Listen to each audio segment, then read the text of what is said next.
بسم الله الرحمن الرحيم إن الحمد لله نحمده ونستعينه ونستغفره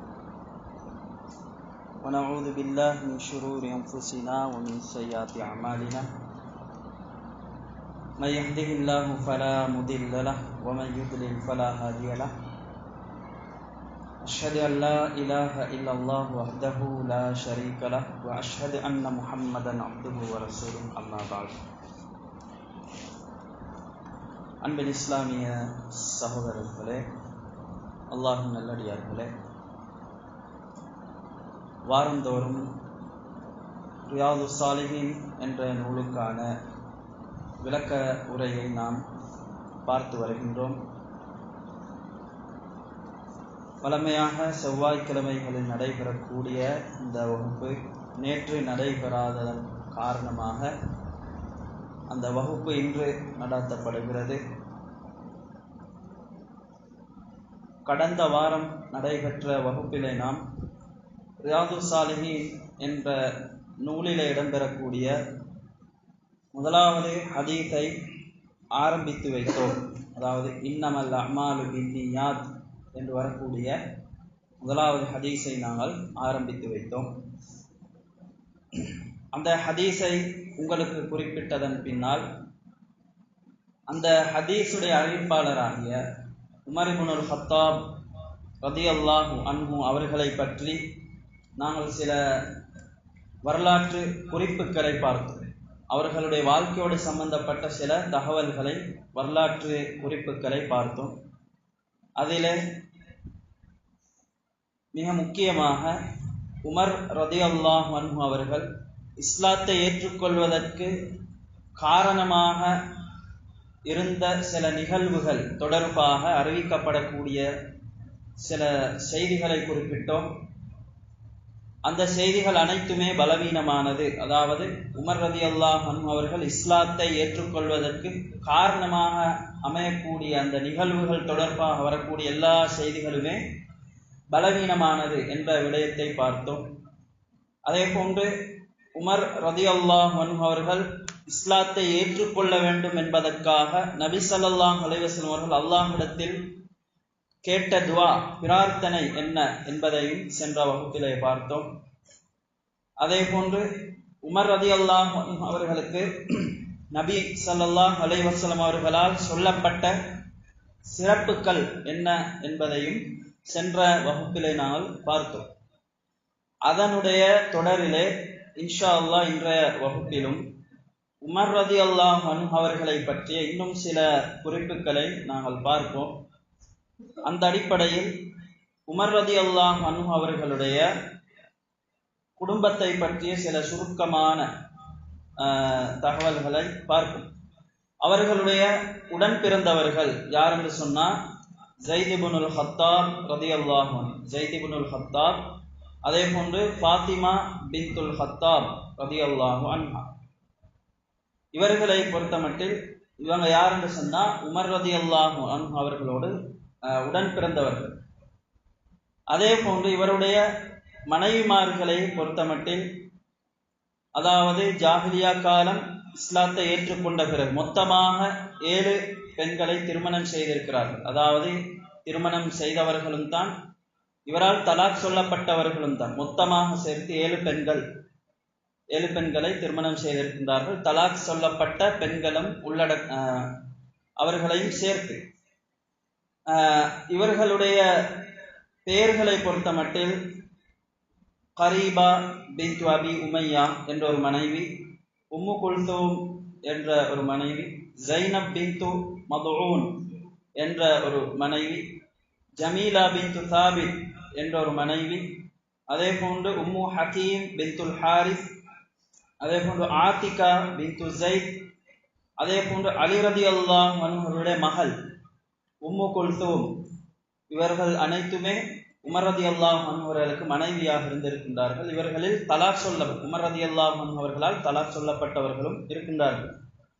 இவர்களுடைய பிள்ளைகள், அதாவது உபைதுல்லாஹ் என்ற ஒரு பிள்ளை, அதே போன்று ஸைத் என்ற பெயரை கொண்ட 2 பிள்ளைகள், அதே போன்று அப்துல்லா என்ற ஒரு பிள்ளை, ஹப்சா ரலியல்லாஹு அன்ஹா என்ற ஒரு பிள்ளை, அதே போன்று அப்துர் ரஹ்மான் என்ற பெயரை கொண்ட 3 பிள்ளைகள், அப்துர் ரஹ்மான் என்ற பெயரை கொண்ட 3 பிள்ளைகள். ஹப்சா என்று நான் சொன்னது அதாவது அவர்களுடைய மகள், அதாவது நபி ஸல்லல்லாஹு அலைஹி வஸல்லம் அவர்கள் திருமணம் செய்த ஹப்சா ரலியல்லாஹு அன்ஹா அவர்கள். அதே போன்று இன்னொரு மகன் அப்துர் ரஹ்மான், ஆசிம், இயாத், ஃபாத்திமா, ருக்கையா, இப்படி பிள்ளைகள் உமர் ரலியல்லாஹு அன்ஹு அவர்களுக்கு இருந்தார்கள். இது அவர்களுடைய குடும்பத்தோடு சம்பந்தப்பட்ட சில சுருக்கமான விவரங்கள். அடுத்ததாக இவருடைய ஹிலாஃபத்தை பற்றிய சில சுருக்கமான விடயங்களை பார்ப்போம். அபூபக்ர் சித்திக் ரலியல்லாஹு அன்ஹு அவர்கள் மரணித்ததன் பின்னால் ஹிஜ்ரி 22ஆம் ஆண்டு ஜுமாதல் ஆஹிரா மாதம் அவர்கள் ஹலீஃபாவாக நியமிக்கப்படுகின்றார்கள். ஹிஜ்ரி 13ஆம் ஆண்டு, 22 அல்ல, ஹிஜ்ரி 13ஆம் ஆண்டு ஜுமாதல் ஆஹிரா 22வது நாள், இந்த நாளில் தான் இவர்கள் ஹலீஃபாவாக நியமிக்கப்படுகின்றார்கள். இவருடைய ஆட்சி காலத்தில் சில முக்கியமான பிரதேசங்கள் வெற்றி கொள்ளப்பட்டன. டமஸ்கஸ், ஈராக், அதே போன்று பைத்துல் மக்திஸ், மஸ்ஜிதுல் அக்ஸா இருக்கக்கூடிய அந்த பகுதி பைத்துல் மக்திஸ், இப்படியே சில பிரதேசங்களை அவர்கள் வெற்றி கொண்டார்கள். இவருடைய ஆட்சி காலத்தில் இஸ்லாமிய ஆட்சி பல நாடுகளுக்கும் பரவியது. ஈராக், எகிப்து, லிபியா, ஷாம், பாரசீகம், குராசான், இப்படியான நாடுகளுக்கு, இப்படியான இடங்களுக்கு இவருடைய ஆட்சி காலத்திலே இஸ்லாம் பரவியது என்பதும் அவருடைய வரலாற்றில் எழுதப்படுகிறது. அதே போன்று முதலாவது தடவையாக அந்த பைத்துல் மக்திஸை இஸ்லாமிய ஆட்சியின் கீழ் கொண்டு வந்த முதலாவது நபர் உமர் இப்னுல் ஹத்தாப் ரலியல்லாஹு அன்ஹு அவர்கள் என்பதும் வரலாற்றிலே சொல்லப்படுகின்றது. அதே போன்று இவருடைய ஆட்சி காலத்தில் தான் ஹிஜ்ரி ஆண்டு உருவாக்கப்பட்டது. இது அவருடைய ஆட்சி காலத்திலே நடைபெற்ற சில சுருக்கமான நிகழ்வுகள். இவருடைய மரணத்தை பொறுத்தமட்டில், உமர் இப்னுல் ஹத்தாப் ரலியல்லாஹு அன்ஹு அவர்களை பொறுத்தமட்டில் அபூ லுஅலுஅ அல் மஜூசி என்ற ஒரு மனிதனால் குத்தப்பட்டு கொலை செய்யப்படுகின்றார்கள். அதற்கு வரலாற்று ஆசிரியர்கள் ஏன் அவ்வாறு கொலை செய்யப்பட்டார் என்பதற்கு காரணங்கள் சொல்லும் போது சில வரலாற்று ஆசிரியர்கள் எழுதுகின்றார்கள், உமர் இப்னுல் ஹத்தாப் ரலியல்லாஹு அவர்கள் நிறைய நாடுகளை கைப்பற்றினார்கள். அந்த அடிப்படையில் எதிரிகளுக்கு இவரின் மீது ஒரு கோபம், பழிவாங்க வேண்டும் ஒரு எண்ணம் இருந்தது. அந்த அடிப்படையில் இந்த அபூ லுஅலுஅ என்பதன் மூலம் அவர்கள் அந்த பழியை தீர்த்து கொண்டார்கள் என்றும் ஒரு காரணம் எழுதப்படுகிறது.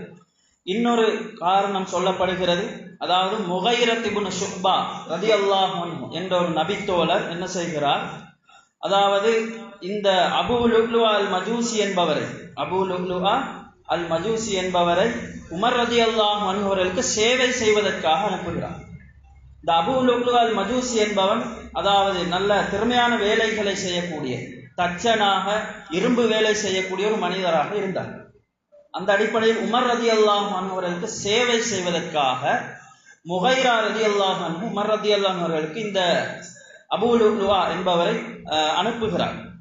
அந்த சந்தர்ப்பத்திலே அபூ லுஅலுஅ அல் மஜூசி என்ற அந்த மனிதன் உமர் ரலியல்லாஹு அன்ஹு அவர்களை பார்த்து, என்னுடைய தலைவர் முகைரா ரலியல்லாஹு அன்ஹு என்னை சரியாக கவனிப்பது கிடையாது என்று முறைப்படுகிறார். அப்போ உமர் ரலியல்லாஹு அவர்கள் அந்த அபூ லுஅலுஅவை பார்த்து, நீ அல்லாஹ்வை பயந்துகொள், நீ அவரோடு நல்ல முறையில் நடந்து கொள் என்று கூறினார்கள்.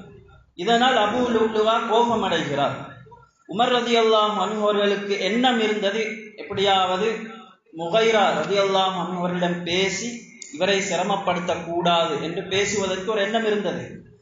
ஆனால் உமர் ரலியல்லாஹு அவர்கள் அந்த மனிதனை பார்த்து, நீ அவரோடு நல்ல முறையில் நடந்து கொள்ள வேண்டும், அல்லாஹ்வை பயந்து கொள் என்று சொன்னதற்காக இந்த அபூ லுஅலுஅ அல் மஜூசி கோபப்படுகிறான். அந்த கோபத்தை அவன் வெளிப்படுத்தும் விதமாகத்தான் உமர் ரலியல்லாஹு அன்ஹு அவர்களை கொலை செய்தான் என்பதும் வரலாற்று ஆசிரியர்களால் ஆதாரபூர்வமான செய்தியாக எழுதப்படுகின்றது. அந்த அடிப்படையில் நாங்கள் பார்க்கின்ற போது துல்ஹிஜ்ஜா மாதம் உமர் இப்னுல் ஹத்தாப் ரலியல்லாஹு அன்ஹு அவர்கள் புதன்கிழமை என்று பள்ளிவாசலிலே சுபஹ் தொழுகை நடாத்துவதற்காக வேண்டி வருகின்றார்கள். அந்த சந்தர்ப்பத்திலே அபூ லுஅ்லுஅ அல் மஜூசி என்பவனும் மக்களாக சேர்ந்து ஒளிந்து கொள்கிறான். அவனிடத்திலே ஒரு ஆயுதம், உமர் ரலியல்லாஹு அன்ஹு அவர்களை கொலை செய்வதற்காக வேண்டி ஒரு கத்தி போன்ற ஒரு ஆயுதம் இருந்தது. அதற்கு 2 முனைகள் காணப்பட்டன. அந்த 2 முனைகளிலும் நஞ்சை தடவி அந்த கத்தியை அவர்களை கொலை செய்வதற்காக வேண்டி எடுத்து வருகிறான். அந்த சந்தர்ப்பத்திலே உமர் இப்னுல் ஹத்தாப் ரலியல்லாஹு அன்ஹு அவர்கள் சஃப்புகளை சீர் செய்து கொண்டிருக்கிறார்கள். தக்பீர் சொல்லி தொழுகையை ஆரம்பித்து தொழுகின்றார்கள். மக்களிலே ஒளிந்து கொண்டிருந்த மறைமுகமாக இருந்த இந்த அபூ லுஅ்லுஅ அல் மஜூசி என்பவன் முன்னால் வந்து உமர் இப்னுல் ஹத்தாப் ரலியல்லாஹு அன்ஹு அவர்களுடைய தோளிலும் அவர்களுடைய இடுப்பு பகுதியிலும் குத்தி விடுகிறான். அதன் காரணமாக உமர் ரலியல்லாஹு அன்ஹு அவர்கள் அந்த சந்தர்ப்பத்தில் அல்லாஹ்வுடைய ஒரு வசனத்தை ஞாபகப்படுத்தினார்கள், குறிப்பிட்டார்கள்.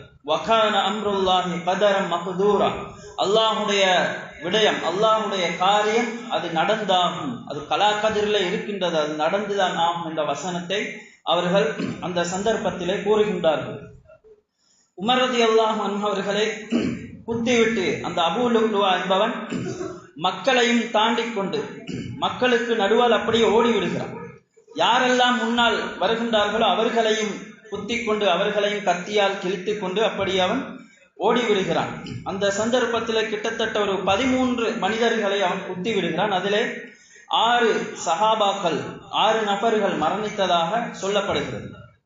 அதே போன்று இவ்வாறு அவன் ஓடிய சந்தர்ப்பத்திலே அவன் சில மனிதர்களால் அப்படியே அவன் பிடிபடுகின்றான். அவன் அப்படியே மாட்டுகின்றான். சில மனிதர்கள் அவனை அப்படியே பிடித்துக் கொள்கின்றார்கள்.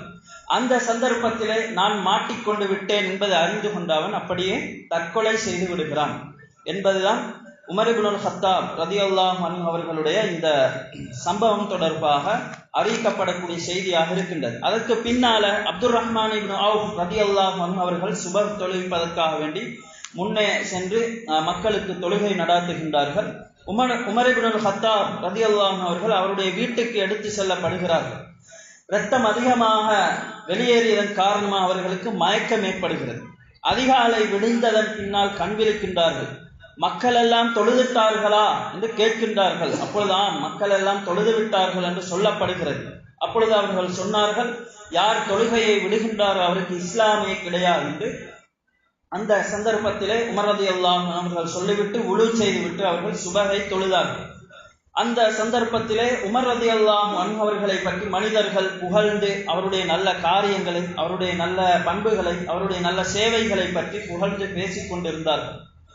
அவர்களுடைய அந்த மரண நேரம் அடைவதற்கு முன்னாலே, அதாவது அவருடைய 2 தோழர்களாகிய நபி ஸல்லல்லாஹு அலைஹி வஸல்லம் அவர்களுக்கும் அபூபக்கர் சித்திக் ரலியல்லாஹு அன்ஹு அவர்களுக்கும் பக்கத்திலே அடக்கம் செய்யப்படுவதற்கு ஆயிஷா ரலியல்லாஹு அன்ஹா அவர்களிடம் அனுமதி கேட்டு வருமாறு தன்னுடைய ஒரு பிள்ளை அனுப்புகிறார்கள்.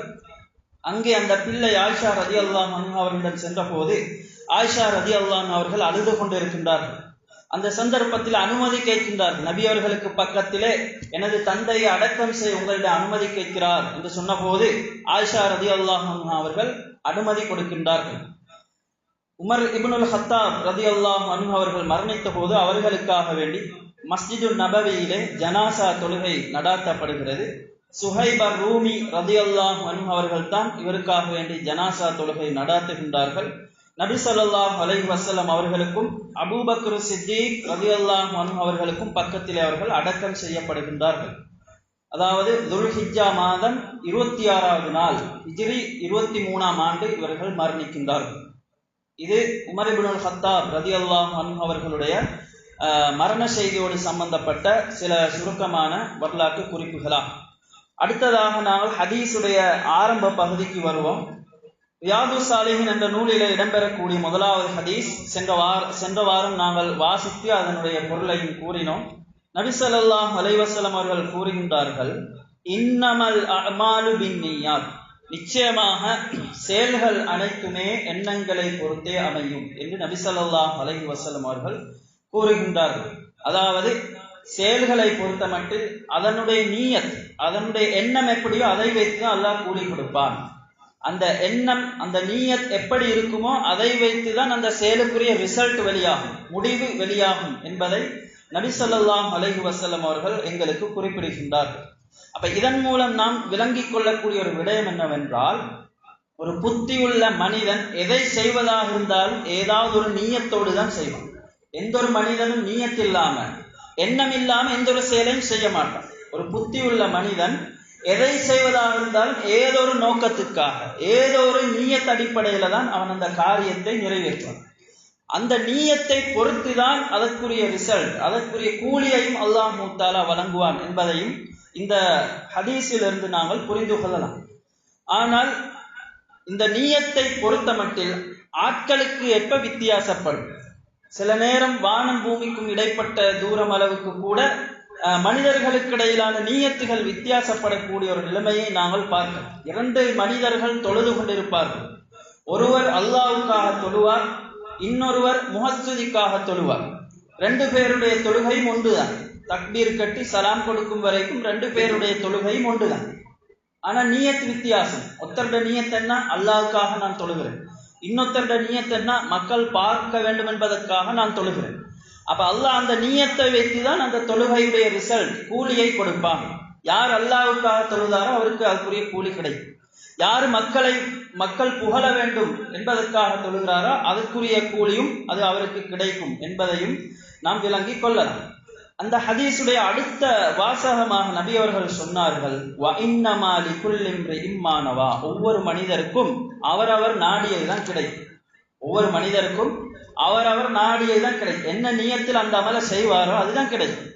அல்லாட கூலி கிடைக்க வேண்டும் என்ற நியத்துல செஞ்சா அல்லாட கூலி நிச்சயம் கிடைக்கும்.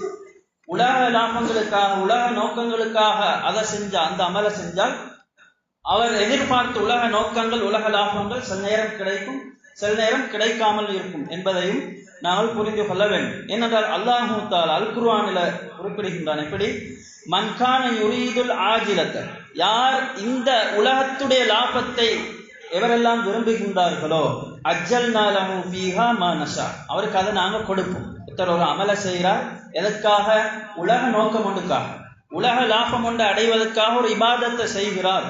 அல்லாஹ் என்ன சொல்லுகிறான், அவர் எதை நாடி அந்த அமலை செஞ்சாரோ அதை நாங்கள் கொடுப்போம். ஆனால் நாங்கள் நாடிய அளவு தான் கொடுப்போம். மா நஷா, நாங்கள் நாடிய அளவு தான் அவருக்கு கொடுப்போம். அவர் எதிர்பார்த்ததெல்லாம் அவருக்கு கிடைக்காது. இந்த உலகத்தில் எதை எதிர்பார்த்து அந்த இபாதத்தை செஞ்சாரோ அதெல்லாம் அவருக்கு கிடைக்காது. நாங்கள் நாடியதை கொடுப்போம் என்று அல்லாஹ் சொல்லுகிறான். அதே போன்று லிமன் நுரி, எல்லாருக்கும் கொடுக்க மாட்டோம், நாங்கள் நாடியவர்களுக்கு தான் கொடுப்போம் என்று அல்லாஹ் சொல்லுகிறான்.